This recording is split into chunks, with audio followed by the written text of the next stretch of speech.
Emma stood in the middle of the crowded restaurant, her pregnancy belly pressing against her dress, as her husband Mark handed her divorce papers and kissed another woman right in front of everyone. The room went silent. Phones came out. Cameras flashed. Emma's hands shook as she held the papers, her mind refusing to accept what her eyes were seeing. Mark's lips were on Anna's lips. Anna, her former assistant, the girl she had trained, fed, and trusted with everything. "Sign it," Mark said coldly, pulling away from Anna. "You're broke. You're useless. I'm done carrying dead weight." Emma's throat closed. She couldn't breathe. The baby kicked inside her. Around them, people whispered. Some laughed. A woman at the next table whispered loud enough for Emma to hear. "I heard her business crashed. She lost everything." Mark leaned closer, his voice sharp as broken glass. "You embarrassed me, Emma. My friends mock me. My family hates you. You turned me into a joke." Emma's voice came out small, broken. "Mark, I'm 6 months pregnant. With your child." Anna laughed, a high, cruel sound. She wrapped her arm around Mark's waist. "He doesn't want a baby with a failure. He wants a future. With me." Emma looked at the papers. Her name was already printed. The pen sat on top, waiting. Her hands moved without thinking. She signed. Not because she wanted to, but because she had nothing left to fight with. Mark grabbed the papers, smiled, and walked out with Anna. The restaurant exploded with noise again. Laughter. Whispers. Pity. Emma stood there, alone, her belly heavy, her heart shattered. She stumbled outside into the rain. 2 months earlier, everything had been different. Emma had owned a catering business. Not big but growing. She had 5 workers, 3 delivery vans, and clients who loved her food. Mark had been proud of her then. He showed her off at parties, called her his queen, kissed her forehead every morning. But then the orders stopped coming. A new catering company opened across town. Cheaper, faster, flashier. Emma's clients left one by one. She tried to compete. She borrowed money from the bank. She worked 20-hour days. She skipped meals. She begged old clients to come back. Nothing worked. Within 3 months, she lost 2 vans. Then her workers quit. Then the bank called. Then the landlord. Then the shame came. Thick, choking, endless. Mark changed. He stopped smiling at her. Stopped touching her. Stopped asking how she was. He came home late, smelling of perfume that wasn't hers. When she asked him for help, he laughed. "You're the businesswoman," he said. "Fix it yourself." Emma didn't know that Anna, sweet, quiet Anna, was already in his bed. After the restaurant, Emma went home to the small apartment they had moved into after losing their house. It was cramped, cold, and smelled like mold. She sat on the edge of the bed and stared at the wall. Her phone rang. Her mother-in-law. "You signed the papers?" the woman asked, her voice hard. "Yes," Emma whispered. "Good. You never deserved my son. You dragged him down. Now he can be happy." The line went dead. Emma looked at her phone. No messages. No calls from friends. Everyone had vanished when the money did. Except 2 people. James, her childhood friend who ran a small bookshop, and Miriam, an older woman from church who always brought her soup. But Emma was too ashamed to call them. The next morning, there was a knock on the door. Emma opened it. Mark's aunt stood there, arms crossed, face twisted with disgust. "You need to leave," the woman said. "This apartment belongs to Mark's family. You have 3 days." "I'm pregnant. Not my problem. You should have thought about that before you ruined his life." The door slammed. Emma sat on the floor and cried until she had no tears left. Then she packed her things into 2 small bags. Everything she owned fit into 2 bags. She called Miriam. "Come stay with me," Miriam said immediately. "Don't argue. Just come." Miriam's house was tiny but warm. She gave Emma a room, fed her, and asked no questions. For the first time in months, Emma felt safe. But the shame didn't leave. Every night, Emma dreamed of the restaurant, of Mark's cold eyes, of Anna's laugh, of the cameras flashing, of the whispers. "You're not a failure," Miriam said one evening as they sat on the porch. "You're just in a storm. Storms pass." "I lost everything," Emma whispered. "You lost things, not yourself." Emma wanted to believe her, but she didn't. 1 week later, a letter arrived.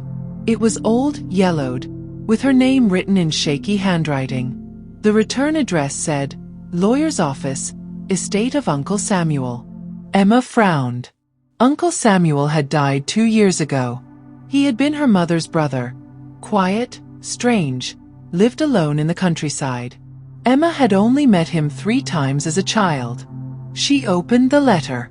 "Dear Emma, if you're reading this, it means you've hit rock bottom. I'm sorry, but I planned for this. I left you something. Come to my lawyer's office. Alone. Tell no one, not even those you trust. What I'm giving you will change your life, but only if you protect it. Your uncle, Samuel." Emma's hands shook. She read the letter again. And again. Miriam walked in. "What's that?" Emma folded the letter quickly. "Nothing. Just junk mail." Miriam raised an eyebrow but said nothing. That night, Emma couldn't sleep. She kept thinking about the letter, about the words, rock bottom, change your life, tell no one. What had Uncle Samuel left her? The next morning, Emma took a bus to the address on the letter. It was a small law office in a quiet part of town. The lawyer, a tired-looking man named Mr. Peters, greeted her with a folder. "Your uncle was a smart man," Mr. Peters said. "He knew you'd need this one day." He opened the folder. Inside were documents, property deeds, bank statements, a key. "Your uncle owned 3 buildings in the city center," Mr. Peters said. "All rented out. The income has been sitting in an account for 2 years, waiting for you." Emma stared at the papers. "How much?" "2 million in the account. The buildings are worth another 5 million. Emma's vision blurred. She gripped the desk.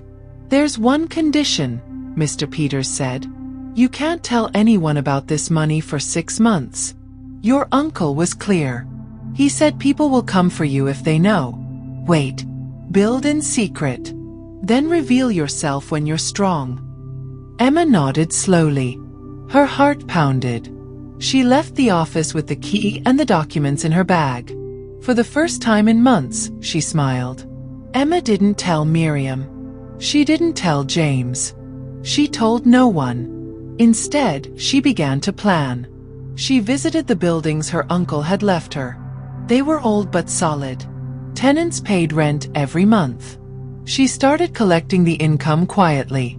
She opened a new bank account under a company name. She worked at night, researching, planning, learning. During the day, she pretended to still be broken.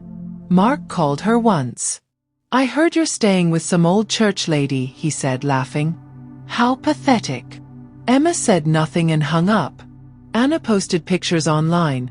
Her and Mark on vacation, at fancy restaurants, in expensive cars. Emma saw them. Each picture felt like a knife. But she didn't cry anymore. She was building. 3 months passed. Emma's belly grew. The baby kicked harder now. She went to doctor's appointments alone. Miriam offered to come, but Emma said no. She needed to do this alone. One evening, James showed up at Miriam's house. "I heard what Mark did," he said quietly. "I'm sorry." Emma shrugged. "It's fine." "It's not fine. But you're strong. You'll survive." James handed her a small bag. Inside were baby clothes. Soft, clean, carefully folded. Emma's eyes burned. "Thank you. You're not alone, Emma," James said. "Remember that." After he left, Emma sat on the bed and cried. Not from sadness, but from something she hadn't felt in a long time. Hope. 1 month before the 6-month deadline, Emma made her move. She quietly bought a small restaurant space downtown. She hired a contractor to renovate it. She paid cash for everything. No loans. No debt. She designed a new menu. Simple, delicious, beautiful. She hired 3 workers, people she had carefully interviewed and trusted. She built everything in silence. Mark and Anna had no idea. No one did. 1 week before the restaurant's opening, Emma gave birth. A baby girl. Small, perfect, with dark eyes and tiny fists. Emma held her daughter and whispered, "We're going to be okay. I promise." Miriam cried. James brought flowers. Emma named her daughter Grace. The restaurant opened on a Saturday. Emma called it Grace and Ember. She didn't advertise. She didn't post online. She just opened the doors. Within 2 hours, the place was full. The food was perfect. The atmosphere was warm. People smiled. They laughed. They came back. Word spread. By the end of the first week, there was a waiting list. Emma stood behind the counter, holding Grace in one arm, watching her dream come back to life. She had done it. Alone. 3 months after the opening, Grace and Ember was the most talked about restaurant in the city. Food bloggers posted about it. Celebrities visited. Lines wrapped around the block. Emma hired 10 more workers. Then 15. Then 20. Money poured in. Emma moved out of Miriam's house into a clean, bright apartment with 2 bedrooms. She bought a crib for Grace. She bought herself new clothes. Not expensive, but clean and comfortable. She stood in front of the mirror one morning and barely recognized herself. She looked strong. Mark saw a post about the restaurant online. He zoomed in on the photo. There, behind the counter, was Emma. Smiling. Glowing. Holding a baby. His baby. His stomach twisted. Anna sat beside him, scrolling on her phone. "What's wrong?" "Nothing," Mark said quickly. But something gnawed at him. Emma was supposed to be broken. She was supposed to be begging him to come back. Instead, she was thriving. "Let's go there," Anna said suddenly. "Everyone's talking about it. Let's check it out." Mark's jaw tightened. "No." "Why not?" "Because I said no." Anna rolled her eyes. But Mark couldn't stop thinking about it. One evening, Mark's mother called him. "I saw your ex-wife's restaurant," she said.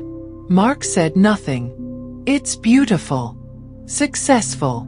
She's doing very well." "Good for her," Mark said flatly. "You left her when she was pregnant and struggling. And now she's thriving without you. How does that make you feel?" Mark hung up. But the words stuck. Emma was at the restaurant late one night, cleaning up after closing. Grace slept in a carrier strapped to her chest. The workers had gone home. The door opened. Emma looked up. Mark stood there. Her heart stopped. He looked older. Tired. His suit was wrinkled. "Emma," he said. She didn't move. I heard about your restaurant. I wanted to see it. You've seen it. Now leave." Mark stepped closer. "Emma, wait. You humiliated me in front of the world. You abandoned me while I was pregnant. You don't get to walk in here now. I made a mistake." Emma laughed bitterly. "A mistake? You handed me divorce papers in a restaurant. You kissed her in front of me. You called me useless." Mark's voice cracked. "I know. I'm sorry. Sorry doesn't fix anything. I still love you." Emma stared at him. For a moment, she saw the man she had married. The man who used to hold her hand. who used to call her beautiful. But then she remembered the restaurant, the papers, Anna's laugh. "You love what I've become," Emma said quietly. "You don't love me. You never did." Mark's face twisted. "That's not true." "Then where were you when I lost everything? Where were you when I cried myself to sleep? Where were you when I gave birth alone?" Mark said nothing. "You were with her," Emma said. "You chose her." Leave. Mark. Don't come back." Mark stood there for a long moment. Then he turned and walked out. Emma locked the door behind him. Her hands shook. But she didn't cry. She was done crying over him. 2 weeks later, Anna showed up. She walked into the restaurant during lunch rush, wearing a tight dress and too much makeup. People stared. Emma was in the kitchen when a worker told her, "Someone's here to see you. Says her name is Anna." Emma's stomach dropped. But she didn't run. She walked out into the dining area. Anna stood by the door, arms crossed. "We need to talk," Anna said. "No, we don't. Mark is miserable. He misses you." Emma laughed. "And you came here to tell me that? How pathetic." Anna's face flushed. "He doesn't love me. He loves you. He made a mistake. Then why are you still with him?" Anna's mouth opened, closed. No words came out. "You destroyed my marriage," Emma said quietly. "You helped him humiliate me. And now you're here because he doesn't want you anymore. Get out." Anna's eyes filled with tears. "You don't understand. I said get out." Anna turned and ran. The restaurant went silent. Then one customer started clapping. Then another. Then the whole room erupted in applause. Emma smiled. That night, Miriam came to visit. "I'm proud of you," Miriam said as they sat on Emma's balcony. Grace slept between them in her crib. "Thank you," Emma said. "For everything. For giving me a place to stay. For believing in me." "You didn't need me to believe in you," Miriam said. "You believed in yourself. That's what mattered." Emma looked at Grace. "I just want her to grow up knowing she's loved. That she's strong. That she doesn't need anyone to save her." "She'll know," Miriam said. "Because you'll show her." 6 months after the restaurant opened, Emma received a call from a man named Victor. "I own a chain of restaurants across the country," he said. "I want to partner with you. Open 5 more locations. I'll fund everything. You keep creative control." Emma's heart raced. "How much are we talking?" $10 million to start." Emma sat down. "I'll need to think about it," she said. "Take your time. But not too long. This offer won't last forever." Emma hung up and stared at the ceiling. Everything she had lost, her business, her husband, her pride, had been replaced. Not with the same things, but with something better. Something she had built herself. 1 year after the divorce, Emma walked into Mark's mother's house. The woman opened the door, shocked. "Emma, I came to return something," Emma said. She pulled out the old wedding ring Mark had given her. "I don't need this anymore." Mark's mother took the ring slowly. "I'm sorry," she whispered, "for how I treated you." "I'm not here for an apology," Emma said. "I'm here to show you that I didn't need your son to be successful. I didn't need anyone." She turned and walked away. Emma never saw Mark again. She heard through James that Mark and Anna had broken up. That Mark was working a normal job now. That he was alone. She didn't care. She was too busy building. She opened the 5 new locations. She hired 100 workers. She won awards. She appeared in magazines. She became a name people knew. And every night, she came home to Grace. She read her stories, sang her songs, kissed her forehead. "You are loved," Emma whispered. "You are strong. You are enough." Grace smiled in her sleep. 2 years after the divorce, Emma stood on the stage of a business conference. Hundreds of people watched her. "I lost everything," Emma said into the microphone. "My business. My marriage. My pride. I signed divorce papers while pregnant because I had nothing left to fight with. The room was silent. But I didn't stay down. I rebuilt. Not because I wanted revenge, but because I wanted to prove to myself that I was more than my failures. She paused. The man who left me thought I was worthless. But he was wrong. And if anyone here feels worthless today, because of a job, a relationship, a mistake, I'm here to tell you, you are not your worst moment. You are what you build after it. The room exploded with applause. Emma smiled. She had won. Not against Mark. Against the voice in her head that said she wasn't enough. The end.